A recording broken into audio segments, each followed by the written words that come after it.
Para sedherek ingkang kinasih, kula Didik Kristian Adi Cahyono saking GKJ Gandaria.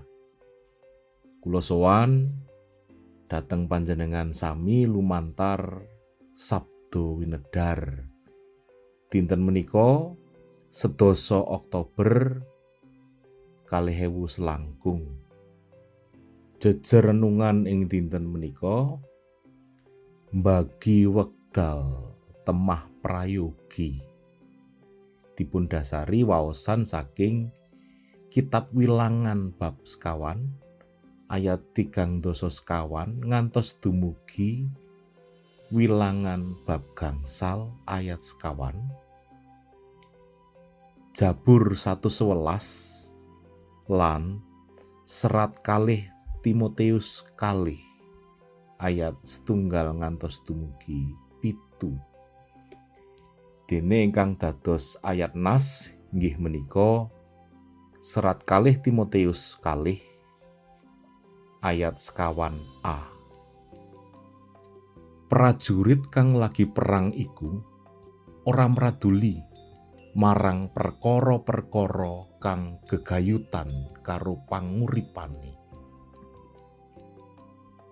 Tresna karo Mbak Yune sing biasane ngrewangi buminal asah-asah lan resik-resik meja makan. Sore iki langsung mlebu kamar.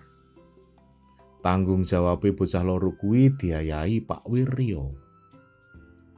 Bengine Pak Wiryo ora mirsani ketoprak sing dadi kelangenane.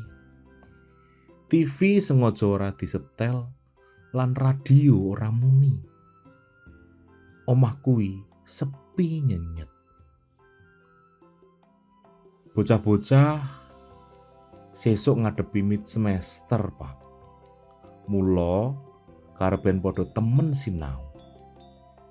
Saiki wayahe awake dhewe ndedonga. Nyuwun supaya Gusti Allah kersa nganti lan maringi kasil kang prayoga. Mengkono pangandikane Buminal. Gusti Allah netepaken bilih tiyang Lewi nindakaken ayahan pladosan ing Tarub Pasewakan. Awit turunipun Lewi menika kathah. Mila kedah katata supados boten worsuh lan tundanipun peladosan boten saged katindakaken kanthi prayogi. Pancen peladosan menika mbetahaken katelatosan boten saged katindakaken namung minangka samben utawi malah kangge rebutan pados pangalem.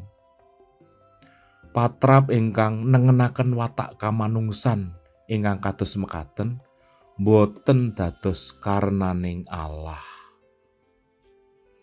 Pramila dhateng Timotius, Rasul Paulus ugi ngemutaken supados sampun ngantos kaceneng dening babagan kabetahaning gesang nalika ngayahi peladosan kagem Gusti Allah. Boten ateges para peladosipun Gusti Allah boten migatosaken kabetahaning gesangipun piyambak menapa dene brayatipun.